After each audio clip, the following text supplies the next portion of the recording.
Tener más detalles del análisis. Yo creo que necesario, Antonio, a tan solo horas del desarrollo de esta justa electoral, yo creo que histórica también para esta nación suramericana. Buenas noches, bienvenido.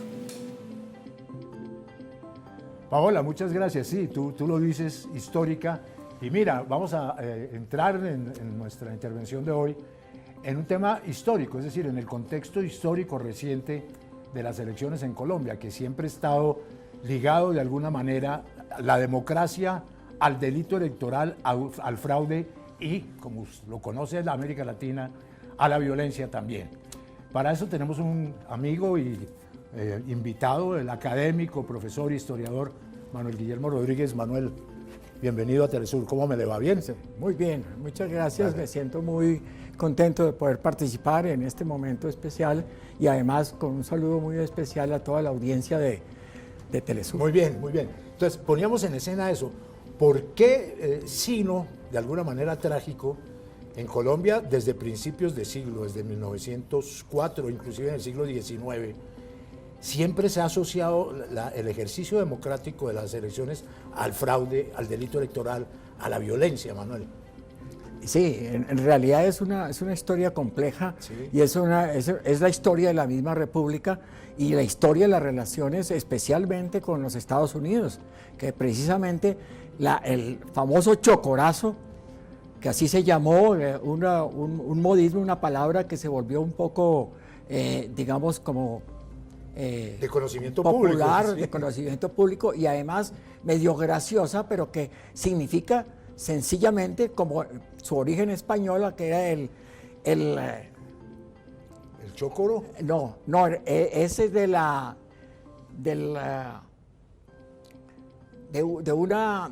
una comida española, sí. De una comida española que aquí en Colombia se empezó a llamar el chocorazo, pero tiene todo su origen en el espacio de la costa atlántica, porque hay antecedentes, pero sin embargo el chocorazo más famoso es el que se da, como tú señalabas, en 1904, precisamente coincidiendo con el arrebato de Panamá por parte de Estados Unidos, del Canal de Panamá.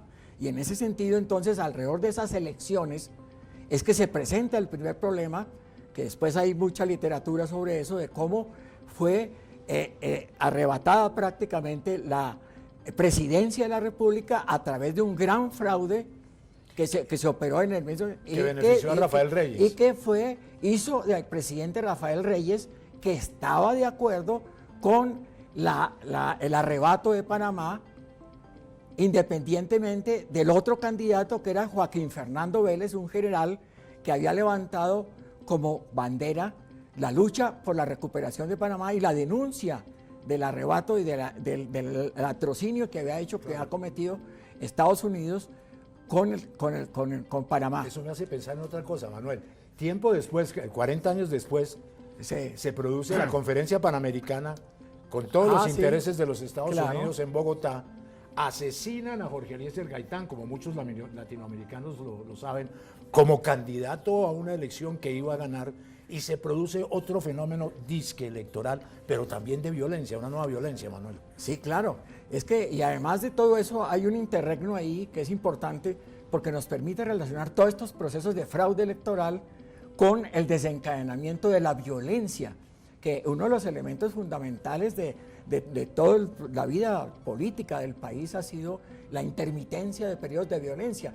La violencia que sale 30 años después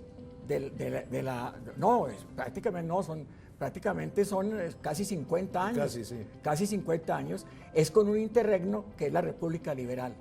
Es decir, una intermitencia en donde los fraudes electorales resultan y los delitos electorales resultan compaginados con desencadenamiento de la violencia, porque hay todo un proceso de violencia. Pero en ese caso conservadora. Conservadora del principio del siglo XX, sí. Que luego se desencadena a partir de la caída de la República Liberal en los años 40. Entonces son prácticamente dos periodos de violencia, prácticamente separados por 50 años, en donde en la mitad aparece la República Liberal. Claro. Y eso tiene que ver un poco con lo que vamos a ver ahora, la relación que existe nuevamente con el desarrollo de una salida un poco democrática a través del régimen progresista de Petro, que ahora amenaza con un nuevo ciclo de violencia a través de la campaña que viene desarrollando el candidato de la derecha con una perspectiva totalmente fascista. De corte fascista, sí. Totalmente mire, neofascista. Hay otra cosa ahí curiosa, Manuel, y es que un evento de exclusión, como fue la hegemonía conservadora y posteriormente el asesinato de Gaitán, conduce a otra exclusión disque democrática y electoral, que es el Frente Nacional. En Colombia durante 16 años solamente podían ser elegidos liberales y conservadores. Eso posteriormente desató otra violencia, la violencia del M-19 frente al robo de las elecciones en 1970 a Rojas Pinilla. Entonces, la ilegitimidad del fraude y de la violencia produce una violencia moral, como es la exclusión. La exclusión, claro. Entonces, en ese sentido, nosotros encontramos un elemento muy interesante, y es que hace unos años un periodista colombiano hizo una investigación y él concluye que el campeón de los fraudes electorales ha sido Colombia. Y menciona 7 países en el mundo que se consideran que sobresalen en esa competencia por la mayor cantidad de fraudes electorales. Entonces, las elecciones, fuera de que están unidas a todo el fenómeno de la violencia en Colombia, está unida a una intermitencia que refleja un poco todo lo que ha sido el Estado colombiano. Hay un historiador interesante, que es poco conocido, que es el padre de Gonzalo Guillén, Fernando Guillén Martínez, un periodista colombiano. Su padre, historiador, escribió un libro importante que se llama El poder político en Colombia, extraordinaria, que muestra cómo esta alianza de las clases dominantes, en un sentido de generar a partir del régimen y de los fraudes electorales, regímenes que desencadenan frente al pueblo la violencia, es un proceso intermitente a través de toda la historia de Colombia. Sobre todo él analiza cómo desde el siglo XIX, en donde apareció por primera vez ese fraude electoral bajo la forma de un político famoso llamado el Sapo Gómez del siglo XIX, el Sapo Gómez. Da risa, pero así es. Sí, él acuñó un dicho que dice: en Colombia el que escruta elige. Ah, sí, que existe todavía y que lo que vemos todavía hoy está en las repitiéndose críticas, después de 200 años. Críticas al formulario E14, a los conteos de los jurados y tal. Y hay otro elemento, Manuel, podríamos extendernos hacia los lados muchísimo en este problema de la democracia y las elecciones, o de la no democracia y las elecciones, y es que eso ocurrió durante 200 años en los cuales una hegemonía liberal conservadora de una especie de, más que un bipartidismo, un unipartidismo excluyente, manejó el país totalmente. Y en el 2022, con unas pequeñas exclusiones como la República Liberal y etcétera, aquí nunca hubo una democracia en la participativa, sino simplemente una clase política y económica que manejó el país hasta que llegó Petro. ¿Cómo ve usted eso? Usted me hablaba antes de cámaras de las elecciones de mercado. ¿Es ese contexto el que podemos manejar ahí? Claro, hablando del chocorazo y de todas esas cosas, sí. Pero hay una cosa importante que tú mencionabas, lo del Frente Nacional, que fue un proceso de exclusión fuerte, está, digamos, como analizado desde el punto de vista electoral de una manera muy, muy simpática. Resulta que durante todo ese proceso del Frente Nacional, que se suponía y se presentó al país como que era la solución al problema de la violencia, resulta que durante todo ese periodo nosotros encontramos que solo hay un índice de participación en elecciones del 46%. Mucho más Es decir, que hoy, que el 54% del pueblo y de los ciudadanos habilitados para intervenir en las elecciones no intervenían en las elecciones. Últimamente, y a raíz precisamente del proceso del progresismo, es que se ha logrado subir un poco de ese, y ahora estamos en el 54 más o menos, 55, y se espera que ahora en estas elecciones suba un poco más. Entonces hay una cosa importante ahí, cómo la mayoría del pueblo ha sido totalmente excluida en esos procesos electorales y no ha participado porque no ha encontrado condiciones. Tanto es así que frente al Frente Nacional, sí, se levanta el Frente Unido del Pueblo de Camilo Torres. En los años 60. En los años 60. Precisamente acababa de desarrollarse un gobierno, o se estaba terminando un gobierno del Frente Nacional, que era supuestamente el portavoz de la paz, y que el sistema electoral y sistema democrático, entre comillas, colombiano, iba a superar ese problema de la violencia. Con la transformación de Carlos Lleras Restrepo.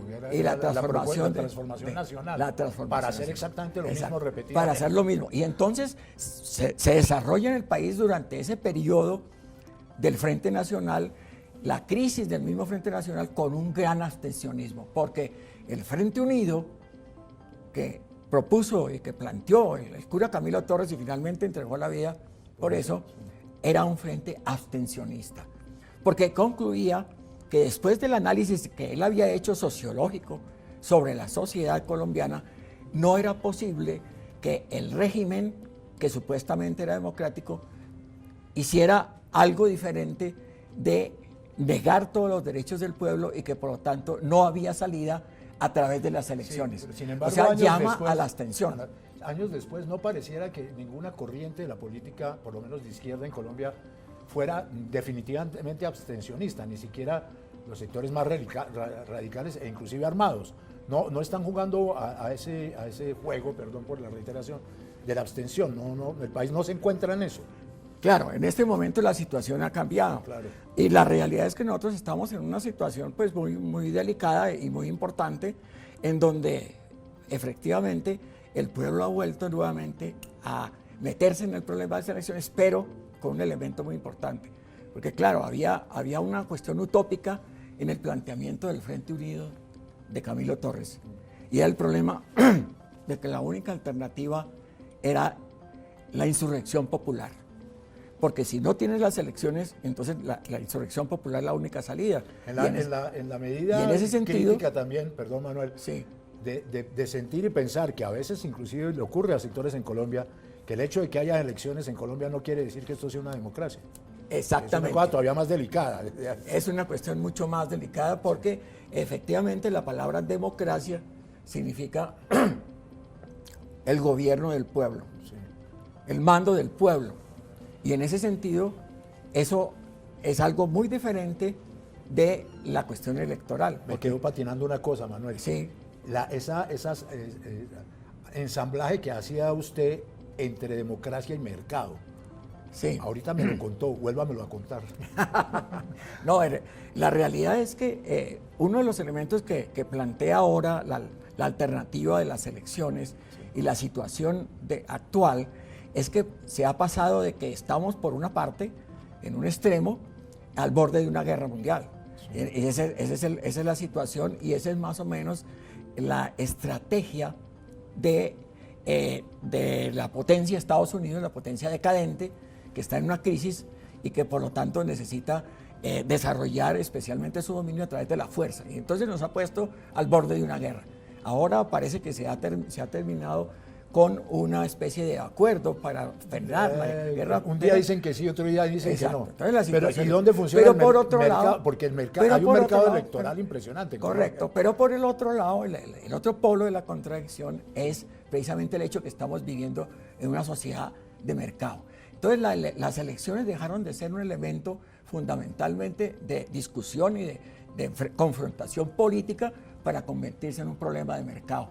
Y es un poco el punto en donde se estaba apoyando toda la corriente del neoliberal de convertir las elecciones en un problema de mercado. Y por eso encontramos que las campañas hoy en día se mueven alrededor de conseguir... De la frivolidad y del dinero. De la frivolidad y conseguir, digamos, como una especie de gusto, así como se escoge la marca del carro, entonces así también se escoge esto, y entonces obviamente queda de por medio todo el problema político, claro, por fuera. Es decir, la democracia, que es el poder del pueblo, el gobernar del pueblo, Es el poder del mercado. está alejado de las elecciones porque las elecciones son el poder del mercado. Y yo diría, Manuel, muchas gracias, no solamente del mercado, sino de una de sus versiones más típicas. Y cuando digo típicas no necesariamente lo digo en un sentido positivo, el mercadeo. Muchas gracias, nos vemos mañana. Buena noche.